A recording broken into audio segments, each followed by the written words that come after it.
8장 말씀을 통해 하나님이 기뻐하는 일이 곧 내 일이라는 제목으로 말씀을 전하도록 하겠습니다. 2020년 1월이 지나고 벌써 2월을 맞이했습니다. 여러분 지난 1월 한 달 동안 어떠셨습니까? 1월 한 달 동안 참 많은 일이 있었죠. 그 여러 가지 일들 중에 안 좋은 기억은 잠깐 내려놓고 1월 달에 있었던 여러 가지 일들 중에 가장 감사한 일, 가장 기뻤던 일은 무엇일까요? 설교를 준비하면서 제게 있었던 1월 달 가장 기뻤던 일들이 무려 4가지나 있었습니다. 그래서 하나님 저에게 지난 한 달간 있었던 우리 다니엘 기도회를 통해서 제게 주신 그 4가지의 기쁨을 잠깐 먼저 이야기를 하기를 원합니다. 지난 한 달 동안 다니엘 기도를 통해서 저는 누군가가 예수님의 사랑한다는 음성을 들었다는 그 소식을 듣고 너무나 기뻤습니다. 어느 날 어떤 분이 기도하는데요, 그렇게 우시더라고요. 저는 이 앞에서 기도를 하는데 너무 많이 우시는 거예요. 정말 많이 우시는 거예요. 근데 그 눈물이, 그 울음이 정말 속상해서 가슴이 아파서 우는 울음이 아니라 정말 무엇인가 기쁨에 찬 울음이었다라는 것을 느끼게 됩니다. 나중에 알게 되었는데 기도하는 중에 하나님께서 그분을 향해 사랑한다라는 하나님의 너무나 확실하고 분명한 음성을 들었다라고 합니다. 하나님의 사랑한다는 음성 앞에 눈물 안 흘릴 사람이 어디 있겠습니까? 우리 샬롯 열린교회 가운데 나를 사랑한다는 주님의 음성이 있었기에 저는 그것이 너무나 기뻤고 하나님 또한 기뻤으리라 확신합니다. 두 번째, 지난 한 달간 기도를 통해서 저에게 주신 기쁨은 하나님 앞에 누군가가 회개의 기도를 드리는 것을 들었기 때문입니다. 다니엘이 회개 기도를 하나님 앞에 드렸던 것처럼 기도를 하는데 누가 또 우는 거예요. 근데 정말 애절하게 웁니다. 정말 그분은 통곡하면서 서글프게 울더라고요. 근데 그분의 기도의 제목을 들으려고 들은 건 아니었는데 너무나 기도하시기 때문에 용서하세요, 용서해 주세요라는 회개 기도가 계속적으로 끊이지 않고 들렸습니다. 자신의 죄에 대해서 가슴을 치며 통곡하는 누군가의 회개의 기도가 우리 열린교회에 있었다는 것에 저는 마음이 너무나 기뻤고 우리 하나님도 그렇게 회개 기도한 그의 모습을 보고 기뻤으리라 확신합니다. 별로 안 기뻐하셨던 것 같습니다. 저에게 있어서 세 번째 기쁨은 한 달 동안 다니엘의 말씀을 붙잡고 기도했다고 그랬잖아요. 그래서 저도 기도할 때 성경책을 들고 저 앞에 성경책을 폈습니다. 하나님께서 제게 다니엘 기도회를 통해서 기도하라 주신 말씀은 에베소서였어요. 그래서 에베소서 1장 1절부터 쭉 6장까지 실은 읽어가면서 기도를 했습니다.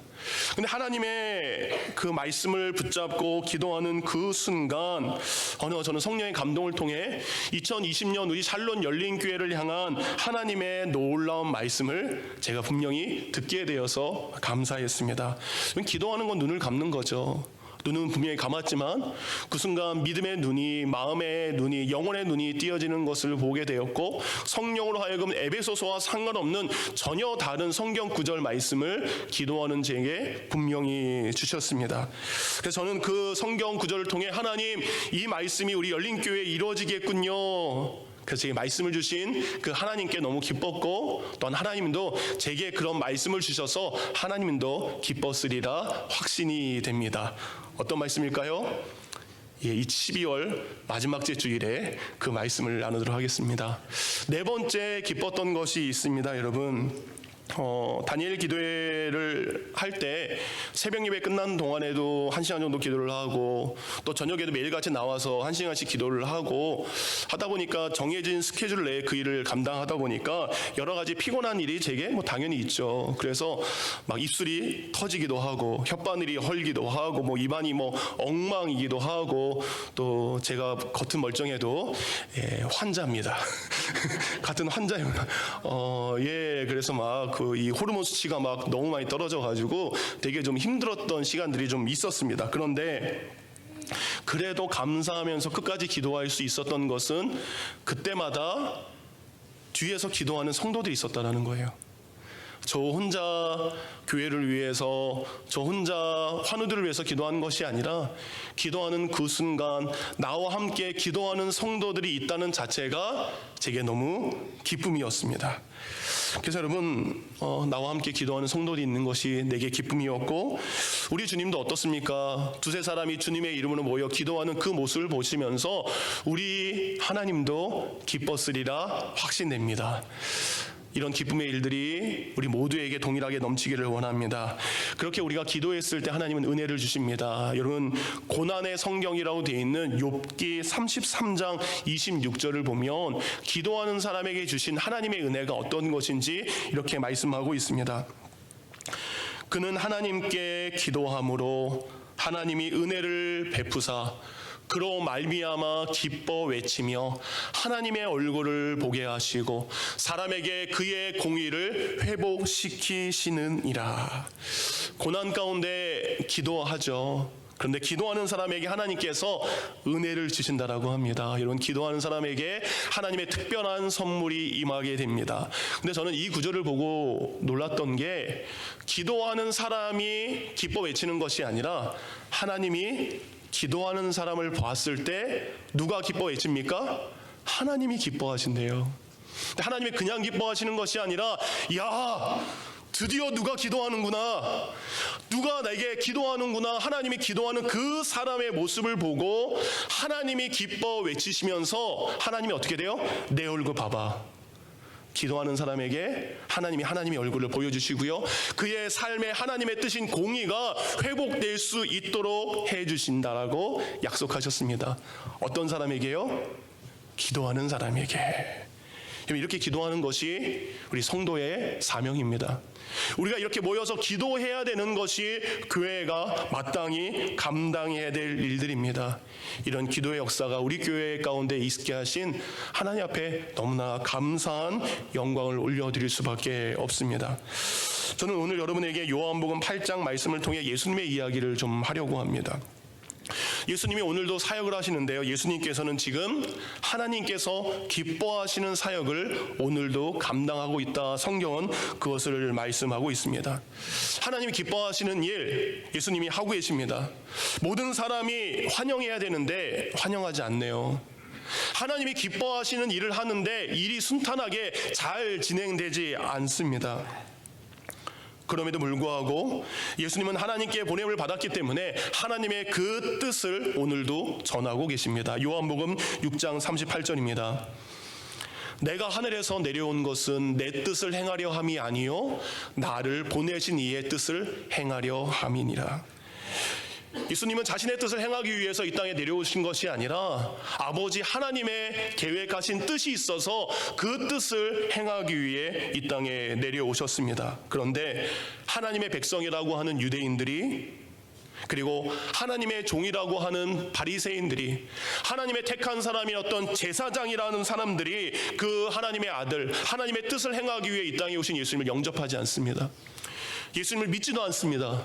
예수님을 향해서 수근수근 거리기 시작합니다. 그리고 마침내 예수님을 죽이려고까지 하는 것이 오늘 본문의 모습이기도 합니다. 그래서 오늘 본문 요한복음 8장 25절은 그렇게 주님을 믿지 못하는 그 사람들이 하는 얘기입니다. 그들이 말하되 내가 누구냐? 그들이 묻습니다. 유대인들이 예수님을 향해 당신이 누구냐라고 묻는 것입니다. 물이 변하여 포도주가 되게 한 당신은 누구냐? 보리떡 5개와 물고기 2마리로 수천 명의 사람들을 먹인 당신은 누구냐? 38년 동안 아파했던 그 사람을 고친 당신은 누구냐? 앞을 볼 수 없었던 사람을 볼 수 있게 한 당신은 누구냐? 귀신 들려서 아무것도 할 수 없는 그에게 자유함을 얻게 한 당신은 누구이냐?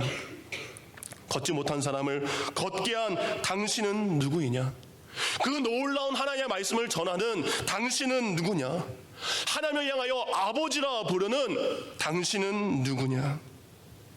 이 모든 일을 행한 그분에 대해서 알고 있으면서 불구하고 그들을 묻습니다. 당신이 누구입니까? 여러분, 예수님은 누구이십니까? 예수님은 하나님의 아들로 우리를 구원하기 위해 이 땅에 내려오셨습니다. 근데 그들은 그 예수님 보았습니다. 그들이 예수님이 하신 말씀을 들었습니다. 그런데도 불구하고 여전히 그들은 예수님을 향해 당신은 누구냐라고 묻습니다. 근데 여러분, 실은 우리의 모습도 이렇습니다. 예수님께서 주신 말씀이 있고요, 예수님이 주신 말씀 때문에 눈물 흘리기도 했습니다. 기도의 응답에 감사하게 했습니다. 회개의 눈물, 감사의 눈물을 흘렸지만 여전히 우리의 삶 가운데 어느 순간 예수님을 향해 당신은 누구십니까? 나와 상관없는 사람입니다 라고 고백할 때가 많습니다. 우리는 급할 때 주님 찾습니다. 간절할 때 주님 찾습니다. 우리가 아플 때나 우리가 외로울 때 주님을 찾습니다. 그런데 잘 될 때는 주님을 찾지 않습니다. 문제가 없을 때 찾지 않습니다. 평안할 때 그의 이름을 외면하게 됩니다. 늘 도움을 청하지만 도움의 모든 것이 해결된 다음에 우리는 주님을 모른다라는 거죠. 이 사람들의 모습은 어떻습니까? 예수님이 주시는 빵, 오케이, 좋습니다. 예수님 내 병 고쳐주시는 거, 그것도 오케이, 좋습니다. 예수님 그 말씀 정말로 놀라운 말씀이네요, 그 말씀도 좋습니다 라고 하지만 믿지는 않습니다. 의지하지는 않습니다. 순종하지는 않습니다. 따라가지는 않습니다. 그럼에도 불구하고 우리 예수님께서는 변함없이 자신을 보내신 분이 하나님 아버지이시기에 그 하나님의 기뻐하신 뜻을 행하기 위해서 어떤 사람을 만나든지 누구를 향하든지 그에게 하나님이 기뻐하시는 뜻을 전하고 하나님이 기뻐하시는 일을 행한 것이 오늘 본문의 말씀이기도 합니다. 로마서 12장 2절은 우리에게 이렇게 하나님이 기뻐하시는 것을 분별하며 살라고 이야기합니다. 너희는 이 세대를 본받지 말고, 다 같이 읽겠습니다. 시작. 너희는 이 세대를 본받지 말고 오직 마음을 새롭게 함으로 변화를 받아 하나님의 선하시고 기뻐하시고 온전하신 뜻이 무엇인지 분별하도록 하라. 아멘. 어둠에 살던 우리가 이제는 변화받아 하나님의 자녀가 되었다면 우리의 아버지 하나님께서 기뻐하시는 것이, 하나님이 이루고자 하시는 그 일이 무엇인지 분별하여 그것을 행하는 것이 우리 구원받은 자의 모습입니다. 그렇다면 이제 우리는 하나님이 기뻐하시는 뜻을 행해야 되는데 무엇이 하나님의 기쁘신 뜻인지 알아야 행할 수 있지 않겠습니까? 그래서 오늘 저희가 읽은 본문 요한복음 8장 28절과 29절을 보면 예수님께서는 하나님이 기뻐하시는 것이 무엇인지 정확하게 하셨습니다. 그래서 예수님은 하나님이 기뻐하시는 그 일이 사람들이 믿지 않고 방해가 한다 할지라도 끝까지 그 사명을 감당했습니다. 오늘 예수님이 행하신 그 하나님이 기뻐하시는 그 일이 오늘 나의 일이 되기를 원합니다. 오늘 우리가 감당해야 될 일이 되기를 원합니다. 그래서 예수님이 기뻐하셨던 그 일이 나의 일로 삼아서 하나님의 놀라운 축복을 누리는 저와 여러분이 되기를 주님의 이름으로 축원합니다. 하나님이 기뻐하시는 그 일은 무엇일까요? 첫 번째, 하나님의 말씀을 우리의 입으로 말하는 것이 하나님이 기뻐하시는 것입니다.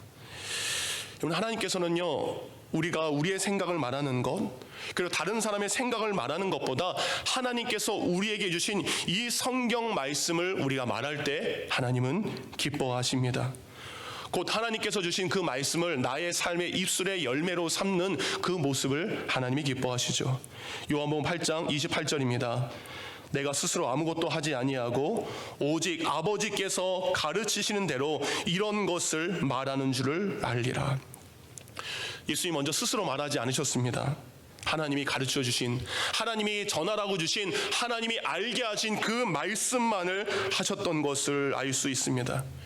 왜 그렇습니까? 예수님이 하신 모든 말씀은 자신의 교훈이 아닙니다. 요한복음 7장 16절입니다.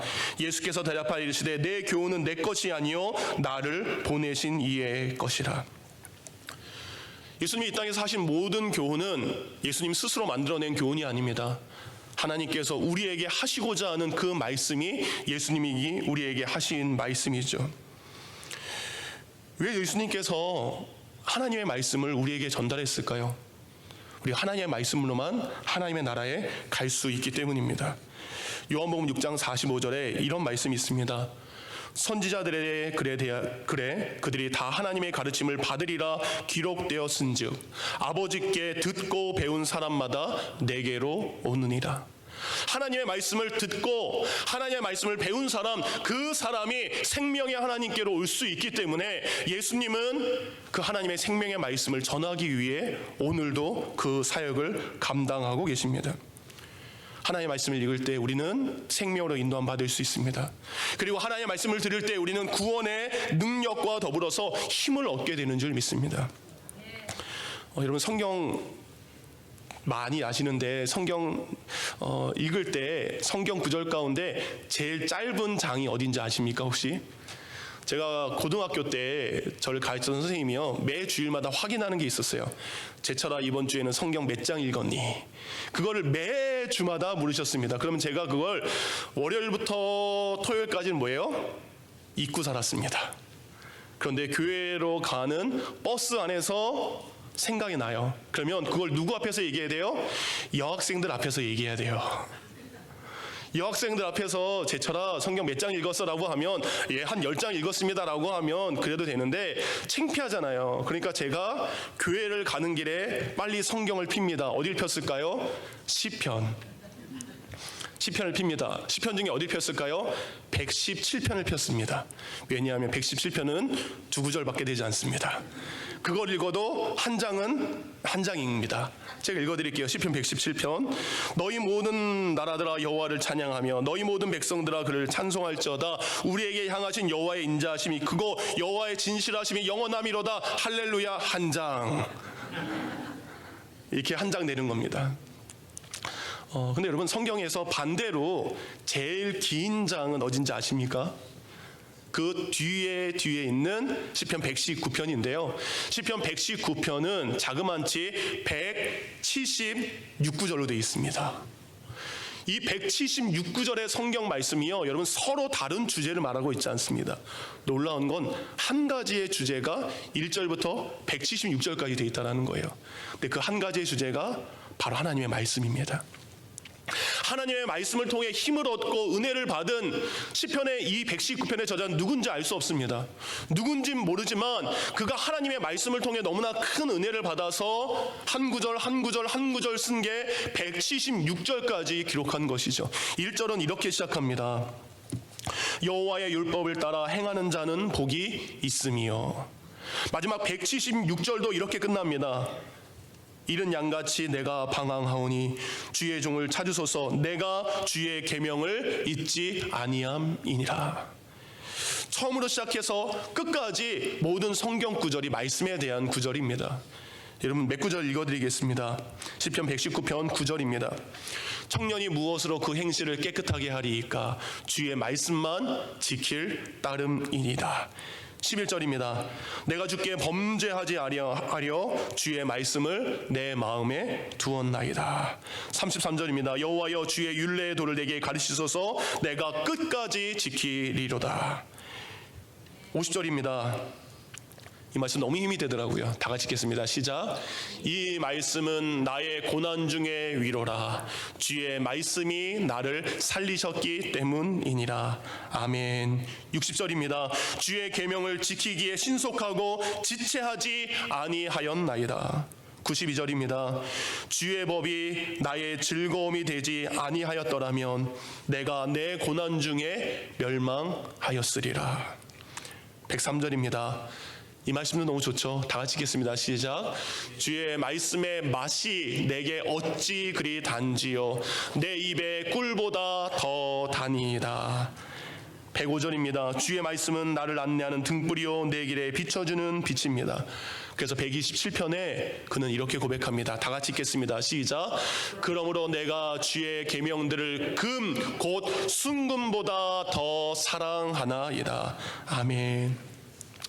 이것이 말씀의 은혜를 받은 사람의 고백입니다. 여러분 요즘에 저희 샬롯 열린 교회에 기적이 일어나고 있습니다. 여러분 기적이 일어나고 있습니다. 어떤 기적이냐? 여러분 남자분들 8명이 토요일날 5시부터 7시, 어제는 7시 반까지 저랑 큐티 모임을 하게 됩니다. 남자들 8명이 저까지 9명이 모였는데 군대 얘기하지 않았는데 2시간 반 동안 얘기했습니다. 군대에서 축구한 얘기하지 않았는데 2시간 반 동안 이야기했습니다. 정치 얘기하지 않았는데 2시간 넘게 이야기를 했습니다. 맛있는 음식 얘기하지 않았는데 뭐예요? 2시간 반 동안 얘기했습니다. 뭐만 얘기했을까요? 말씀만 얘기했습니다. 요한복음 큐티 말씀만. 여러분, 남자들이요, 생각해 보세요. 40대 50대 남자들이 모여서 멀뚱멀뚱 앉아서 세상적으로 술을 놓는 것도 아니고 세상적으로 뭔가 있는 것도 아니고 성경 펴가지고 2시간 반 동안 얘기한다는 게 저는 기적이라 생각합니다. 아닙니까? 여러분, 말씀을 사모하고 그 말씀을 읽는 자에게 그들로 하여금 고백하게 하시는 은혜가 있습니다. 그 사랑하는 성도님들, 여러분에게 부탁드립니다. 하나님이 기뻐하시는 그 일은 우리의 입으로 나의 말을 하는 것이 아닌 하나님의 말씀을 하는 것입니다. 여러분, 성경 구절 읽었다면 그것을 아들에게, 딸에게 읽어주시기 바랍니다. 정말 이 성경 말씀이 내게 큰 위로가 됐다면 아내와 남편에게 읽어주시기 바랍니다. 그랬을 때 내가 받은 은혜가 나의 사랑하는 자녀들에게 흘러가게 될 줄 믿습니다. 그렇게 되었을 때 하나님의 기뻐하시고 하나님의 기쁨이 우리의 기쁨으로 바뀌게 될 줄 믿습니다.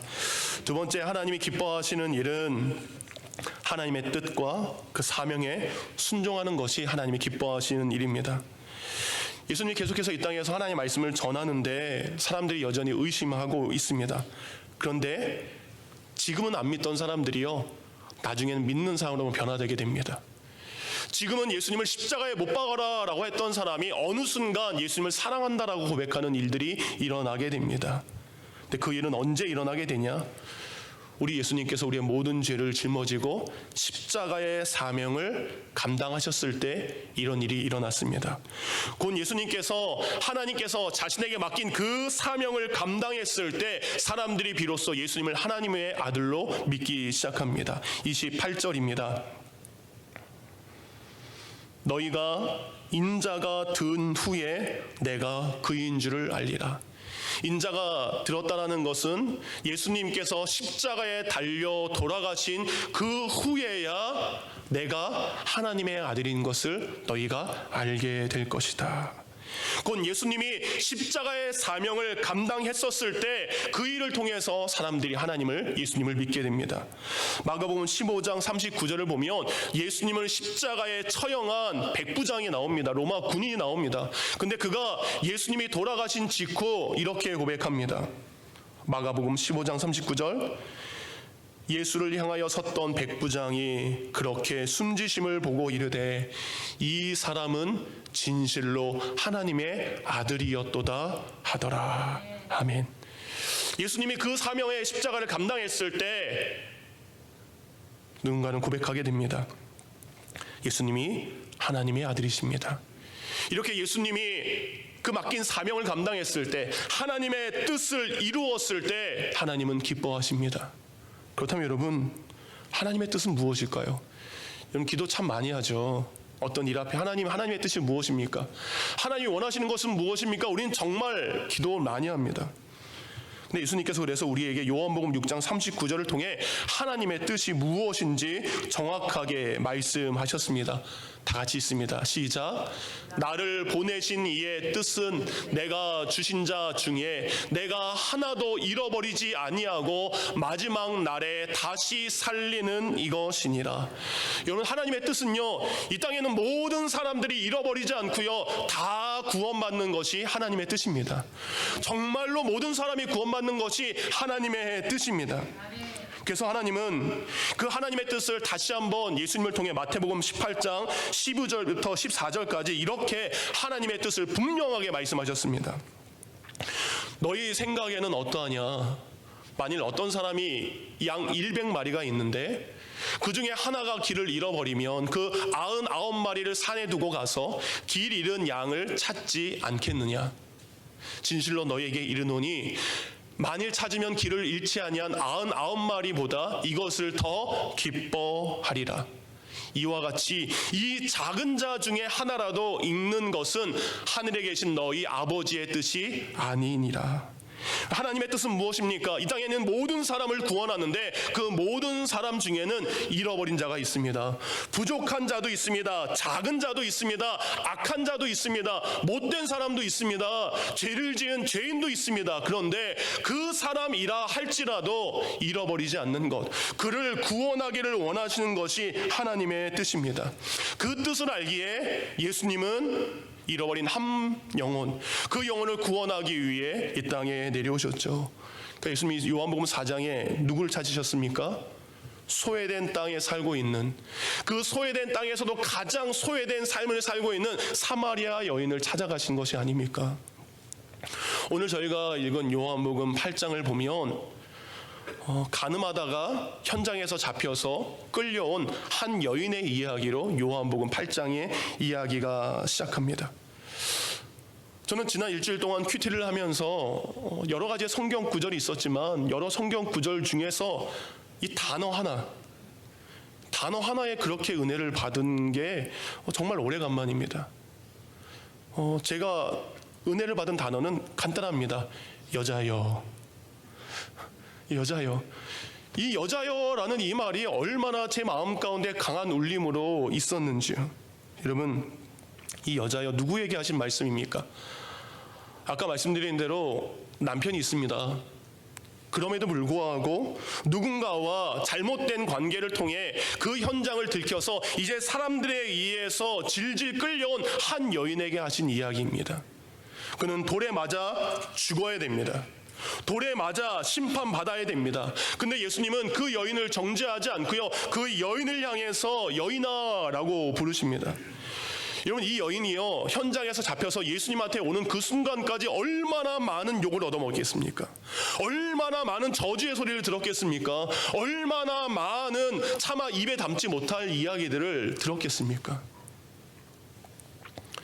그 여인은 그런 욕을 들을 정도로 잘못을 했다라는 거죠. 근데 그 여인을 향해서 예수님이 여자여라고 이야기합니다. 여러분, 이 여자여라는 표현이 어디에 나온지 아십니까?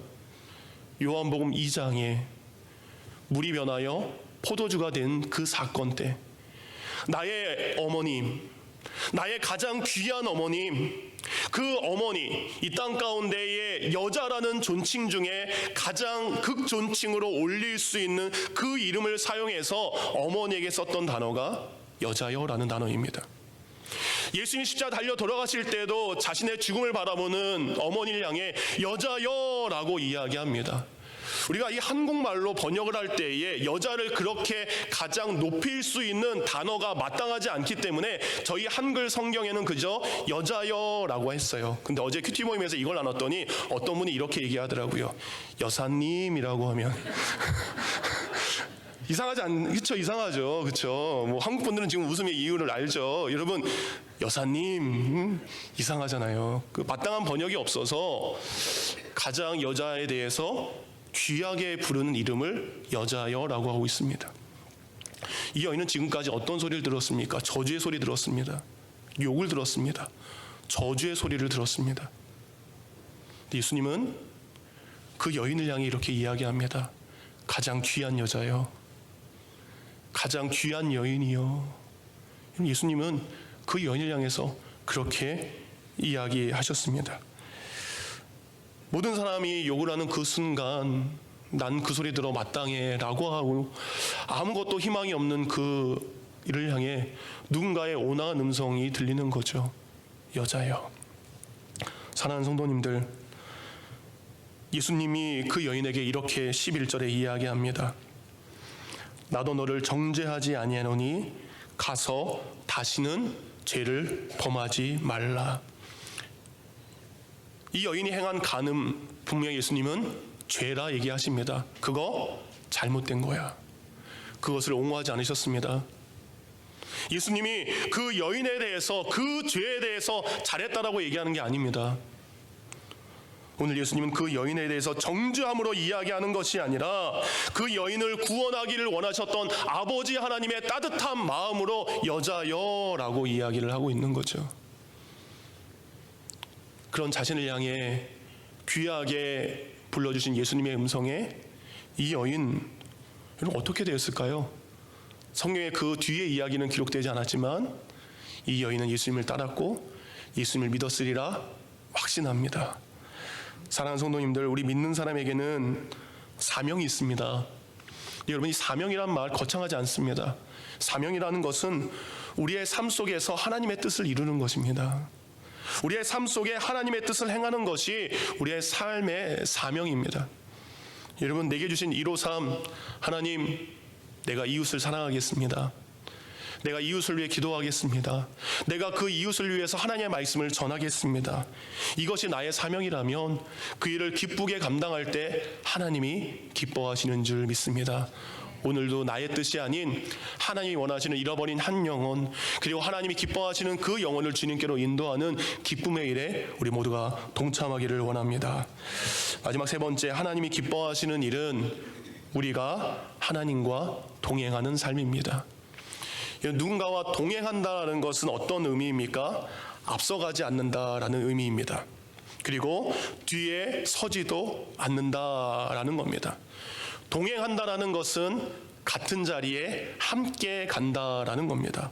곧 예수님과 동행한다라는 것은 하나님보다 앞서가지 않는 것을 이야기합니다.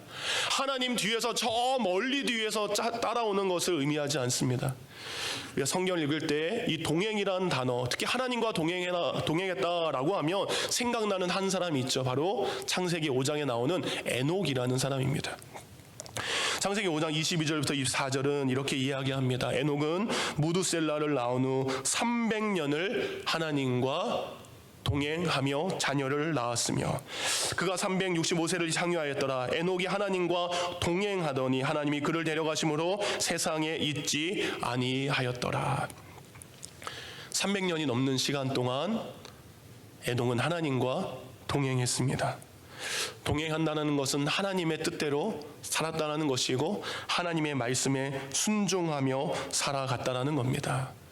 300년을 순종했다는 것은 그 300년의 하루하루를 순종했다는 것을 의미합니다.